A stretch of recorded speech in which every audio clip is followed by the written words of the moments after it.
ऐसी चीज है जो सब करना चाहते हैं, लेकिन सबके लिए फैशन के मायने कुछ अलग होते हैं। किसी के लिए ड्रेसेस होती हैं, किसी के लिए माइंडसेट भी होता है, किसी के लिए कलर्स होते हैं, किसी के लिए ट्रेंड होता है। हमारे साथ फैशन खुद ब खुद बैठी हुई है सिल्की नंदा, जो कि फैशन इंडस्ट्री की एक नामी हस्ती हैं। हालाँकि मुझे पहचान की बताने की ज़रूरत नहीं है, ऑलरेडी लोग आपको जानते हैं, आपके शोज़ को फ़ॉलो करते हैं, देखते हैं, आपके ड्रेसेस को बहुत पसंद करते हैं। तो शुरुआत से करेंगे स्टार्ट कि फैशन इंडस्ट्री कैसे चूज़ किया आपने? क्या दिमाग में आया? बेसिकली मैं तो एक बीबीए स्टूडेंट हूँ और बट ये मेरी मॉम को हमेशा से ना बहुत पसंद था एंड शादी बहुत जल्दी हो गई। I have twins babies also. तो मुझे लगा कि ठीक है, अब कुछ करना है अपनी लाइफ में। पढ़ाई में मन स्टार्टिंग से नहीं था, बट या मैंने लंदन गई एंड एक छोटा सा कोर्स किया एंड जब मैंने वहाँ की चमक-दमक देखी ना, एंड मैंने कहा यार दिस इज़ इट, ये चाहिए मुझे, ये मुझे यहाँ आना है। एंड मेरे पास सिर्फ ये ले लो 10 साल है, 10 साल तक सिल के तुझे यहाँ पहुँचना है। एंड वो मेरा एक टारगेट सेट था, कहते हैं ना मैनिफेस्टेशन, जो आजकल हम बहुत सुन रहे हैं। तो सीरियसली गाइस मैंने मैनिफेस्ट करा और आज मैं सारे तरीके के मैं शोज़ कर रही हूँ। I have done so many shows, I have done Times Fashion Week, I have done Daily Times, I have done Dubai Times. मैंने बहुत सारे शोज़ करे हैं, इंटरनेशनल लेवल पे भी करे हैं। बट हमेशा से ना एक अलग सा स्पार्क चाहिए था मुझे, और वो मुझे ऑडियंस इतना प्यार करती है तो मुझे अपने आप से लगता नहीं, मुझे अपना 110% देना ही देना है। जैसे कि अभी हमने देखा भी कि लॉबी में लोग आपसे मिले और कहे कि आपको आपका शो देखते हैं, हमें बहुत अच्छा लगता है। तो ये तो आपने अचीव कर लिया है, नो डाउट। और मैंने शो अंदर से भी जब मैं देख रही थी तो शो बहुत ही खूबसूरत था।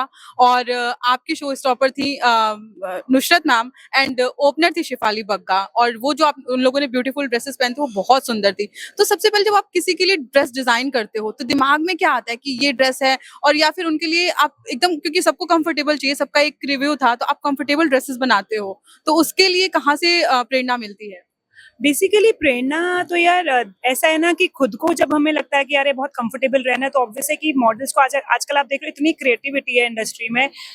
छोटे-छोटे स्टूडेंट्स भी इतना अच्छा काम कर रहे हैं, तो उन लोगों को देख के लगता है अरे यार ये इतना अच्छा कर रहे हैं तो मुझे इससे और बेटर करना है।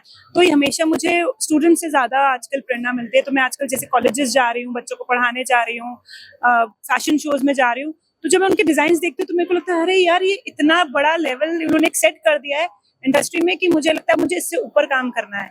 और रही बात कंफर्ट ज़ोन की और आउटफिट्स की, तो उसमें हमेशा से एक ये रहता है कि ठीक है, जो जैसे मेरी नुसरत ने मुझे कॉल करा और बोला कि आप मेरे घर आओ, मैं उसके घर गई। She was so sweet. मैंने उसको पूछा what you want to wear, कह रही सिल्की रेड मेरा फेवरेट है, तुम रेड में कुछ भी बनाओ।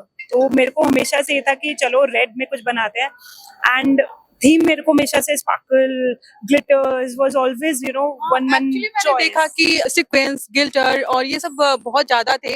तो इसको चॉइस करने का रीज़न क्या है? क्योंकि ये वैसे तो बहुत ब्यूटीफुल लग रहे थे, एक्चुअली में बहुत सुंदर लग रहे थे, और नुसरत मैम ने जो ड्रेस पहनी थी, वो भी बहुत सुंदर था।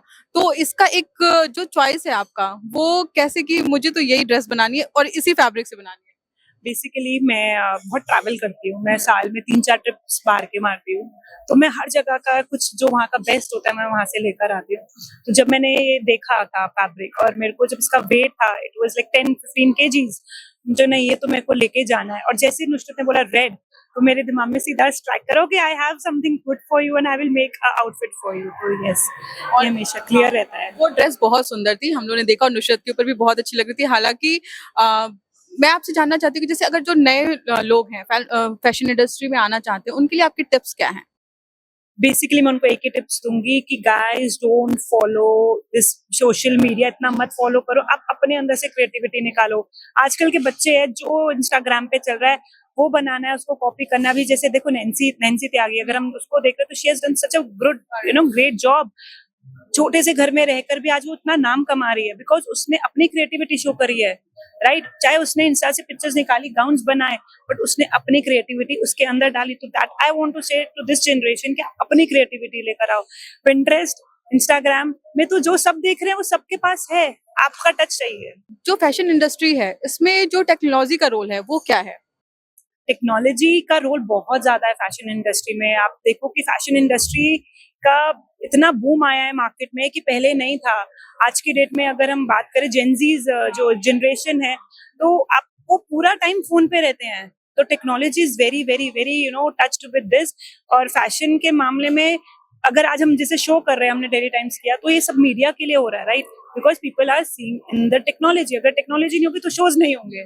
सो technology is always a fashion. बल्कि मैम मैंने आपका एक चीज नोटिस किया है कि जब आप किसी के लिए डिजाइन बनाते हो तो उसके पर्सनल चॉइसेस को बहुत महत्व देते हो। तो इसके लिए आप कैसे सोचते हो कि मतलब कुछ तो थॉट्स आते होंगे कि मैं इस इंसान के लिए बना रहा हूँ कैसे, क्योंकि वो क्या है कि लोग आपको देखेंगे उससे सीखेंगे, क्योंकि कहीं ना कहीं लोग आजकल थोड़ा बहुत सीख रहे हैं देख के भी। तो मान लीजिए कोई आप तक नहीं पहुंच पाए या कोई उस जगह तक ना पहुंच पाए, उस इंस्टीट्यूट तक, तो उनके लिए आप क्या बताओगे कि आप क्या थॉट लाते हो फर्स्ट? मैं हमेशा से एक ये लाती हूँ, मेरे को बहुत से लोग कहते हैं कि यार तुम तो डिजाइनर हो, तुम जो पहनाओगी सेलिब्रिटी को पहनना पड़ेगा या आपकी क्लाइंट को पहनना पड़ेगा। बट अगर क्लाइंट को मेरी पसंद का पहनना है तो क्लाइंट मेरे पास क्यों आएगा? मैं यही सबको बोलना चाहूंगी, आप पहले क्लाइंट की सुनो, आप पहले जिसको आप डिजाइन कर रहे हो, जिसके लिए आप उसकी सुनो। अगर वो कॉन्फिडेंटली कैरी नहीं करे, आप उसको पजामा भी अगर बनाओगे ना और वो कॉन्फिडेंट है, वो उसमें भी अच्छा लगेगा। तो इसलिए guys listen listen listen first of your clients, of your जिनको आप पहनाना चाह रहे हो आउटफिट, चाहे वो आपका सेलिब्रिटी हो, चाहे आपकी फ्रेंड हो, जो भी हो, आप उनका सुनो। सलगी मैम एक क्वेश्चन और कि आप ट्रेंड्स को कैसे समझते हो, क्योंकि trends is like trending. Trends को समझना नहीं जाता यार। Trends is every day changing. आज की डेट में आप रात को सो रहे हो, सुबह उठ रहे हो, फिर से ट्रेंड है। अब जैसे हम देख रहे हैं कि जो आज हमारी मॉम्स के टाइम पे चलता था, farshi salwar and that suits and everything, वो आज फिर से वापस आ गए हैं। तो trend is every time it's same, ठीक है? तो ट्रेंड्स को समझना नहीं चाहता यार, उसको तो आपको फॉलो करना है और चलना है। जो लोगों को पसंद है वो बनाओ, चाहे वो पुराना है चाहे वो नया है। Trend is always a trend. In India अगर आप फैशन इंडस्ट्री को देखते हो कि उसका भविष्य क्या है आपकी नजर में? फैशन इंडस्ट्री का इंडिया में बहुत बूम है। आप देखो आज की डेट में इंडिया कहीं पे भी पीछे नहीं है, हर जगह सबसे आगे है। कांस आप चले जाओ, India is doing great in Cannes. World wide India अपना हर जगह नाम फैला रहा है, एवरीवेयर। सो फैशन कहीं पे भी, इंडिया कहीं पे भी पीछे नहीं है फैशन के मामले में। अच्छा, मैं रैपिड फायर करूंगी 2 मिनट के लिए फटाफट से। अगर आप ऐश्वर्या राय के लिए ड्रेस बनाओगे तो कौन सी बनाओगे? पिंक। और नुसरत के लिए तो आपने ऑलरेडी रेड बना ही दिया है।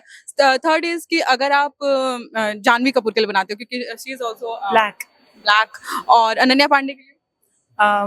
Again I will pink. She's a Barbie doll, so pink is perfect for her. और अपकमिंग में आप किसके लिए अपना ड्रेस बना रहे हो? इट मीन्स आपका अपकमिंग प्रोजेक्ट क्या है? मेरा अपकमिंग प्रोजेक्ट अभी तो I am planning to open my studio, और अच्छा एक स्टूडियो और बड़ा खोलना चाह रही हूँ। और आने वाले टाइम के लिए किसके साथ काम करना, काम सबके साथ करना है। मेरा ड्रीम था सबके साथ काम करना। अभी तक इट्स बीन 15 years इस इंडस्ट्री में। मैंने सुष्मिता सेन, मलाइका, उर्मिला मातोंडकर, करिश्मा, सबके साथ काम करा है। आज नुसरत हो गई, उर्वशी हो गई, everyone I have worked with and everyone was very very sweet guys. कोई भी आर्टिस्ट ऐसा नहीं है, अगर आप आर्टिस्ट की सुनोगे, आर्टिस्ट आपकी सुनेगा। तो आने वाले टाइम पे मेरा मन है मैं अनन्या के लिए काम करूँ। यस। और सिल्की नंदा जो नेम है वो किसी से भी छिपा नहीं हुआ है फैशन इंडस्ट्री में। और आप जो भी ड्रेसेस बनाते हो वो बहुत खूबसूरत होते हैं और उसे पहन के हमारी सेलिब्रिटीज और चार चांद लगाते हैं। और फर्स्टली मैं आपसे एक चीज और कहना चाहूंगी कि आपका खुद का भी नेचर इतना अच्छा है कि लोग आपसे तुरंत कनेक्ट कर लेते हैं। सो हमारे साथ थी सिल्की नंदा हरसेल्फ, जो कि फैशन इंडस्ट्री में छाई हुई है इस टाइम पे, और आप इनको फॉलो कर सकते हो। मैं इनके पेज का लिंक आपको शेयर कर दूंगी। और लास्टली, मेरे शादी का लहंगा तो आप ही से बनेगा। Any time. मैं आऊंगी, गाउन भी। हाँ, मैं आपके स्टोर पे आऊंगी और मोस्ट वेलकम। बिल्कुल। देखा, शी इज सो प्रिटी। हमारे दर्शकों से आप क्या कहना चाहोगे? गाइज, रोज सुबह उठो, तैयार और कॉन्फिडेंट रहो। तैयार होने से बहुत ताकत मिलती है और पता है सारे सब बैड मूड सब खत्म हो जाता है। अगर आप तैयार हो रहे हो ना खुशी से और दिल से, आपका मूड ठीक हो जाएगा। ये गर्ल्स के एक बड़ी अंदर ना भगवान ने कैसी पावर डाली है, when you wear a cloth and when you do a makeup, वो अंदर से कॉन्फिडेंस आता है। तो गाइज, हमेशा सेक्सी और हमेशा तैयार रहो। आजकल तो ये भी कहने लगे हैं कि अगर आप अच्छे से तैयार रहोगे तो लक्ष्मी जी अट्रैक्ट होती हैं। बिल्कुल, ये चीज को मैं बिल्कुल एक्सेप्ट करती हूँ। अगर आप तैयार रहोगे तो लक्ष्मी जी करेगी। So thank you so much